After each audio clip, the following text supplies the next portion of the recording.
article is going to set off a lot of the inbreeding rednecks that support 45, there's nothing that I love more than pissing them off with facts. 45 is not the Messiah. He's just a very naughty boy. Basically, he's a 73-year-old ass bag that basically doesn't give a shit about anybody but himself. And this is from the Bloomberg opinion, so I'm not sure how credible Bloomberg is. While talking to his reporters on the White House lawn on Wednesday about his plans for prosecuting a trade war with China, the squatter of the United States looked up briefly toward the heavens. I am the chosen one, which he's not.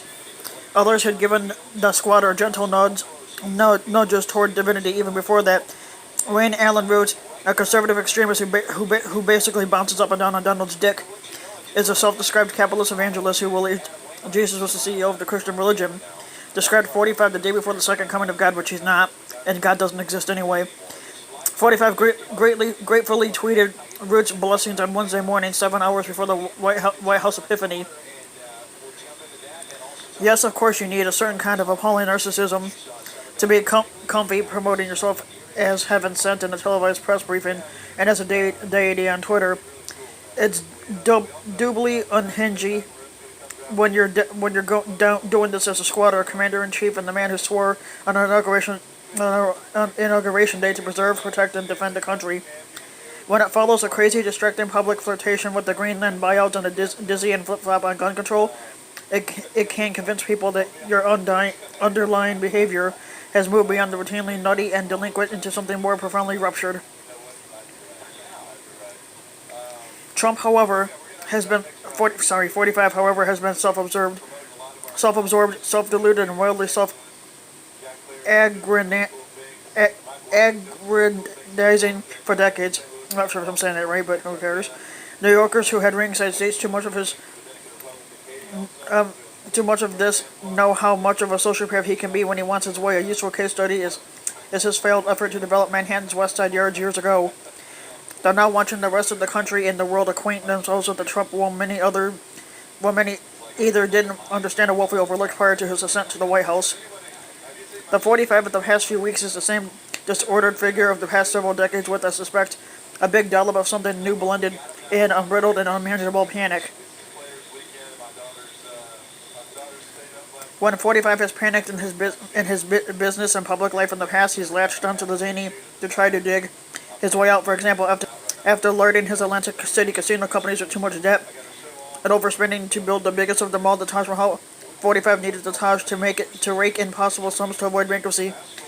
That didn't happen, and in some of the earliest interviews about the mega casino's prospect, 45 lied in deliciously outroy ways about what ailed it as he tried to stave off the inevitable financial catastrophe.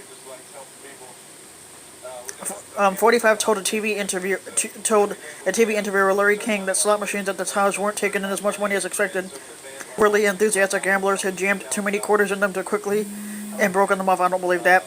So what? It blew out the slots literally. King asked.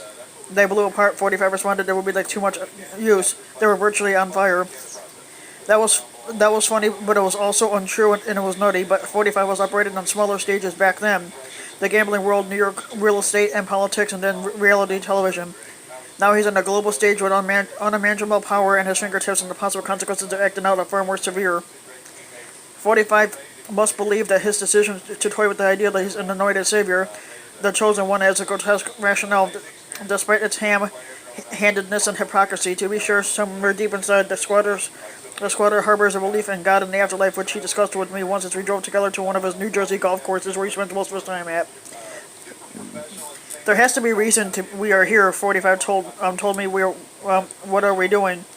You know, there is an expression, life is what you do while you're waiting to die. There has to be reason that we're going through this. There has to be reason for everything I do. He doesn't believe in God, he just says he does. I think there has to be something that's far greater than us.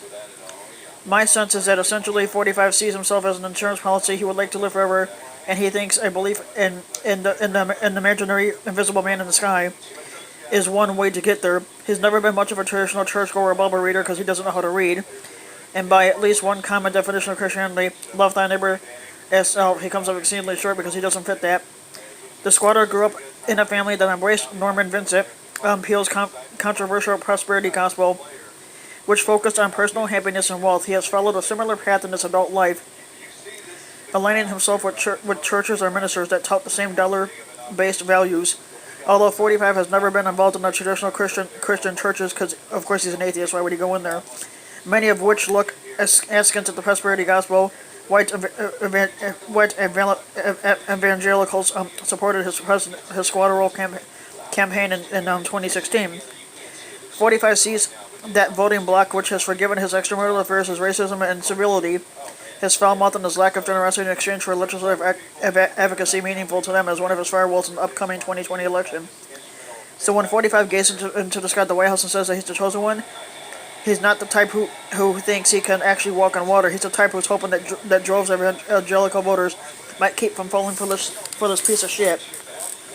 And 45 is willing to play act in this extraordinary way, I think because he's mirrored in fear.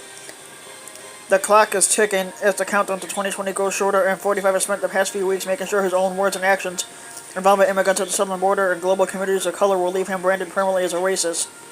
His poll numbers are weakening, perilously so, even though his inbreeding rednecks would like to beg to differ. Most glaringly, there are warning signs of a U.S. recession on the horizon, which, if it arrives, will have everything to do with 45's bungled global trade policies and not the Federal Reserve stance on interest rates.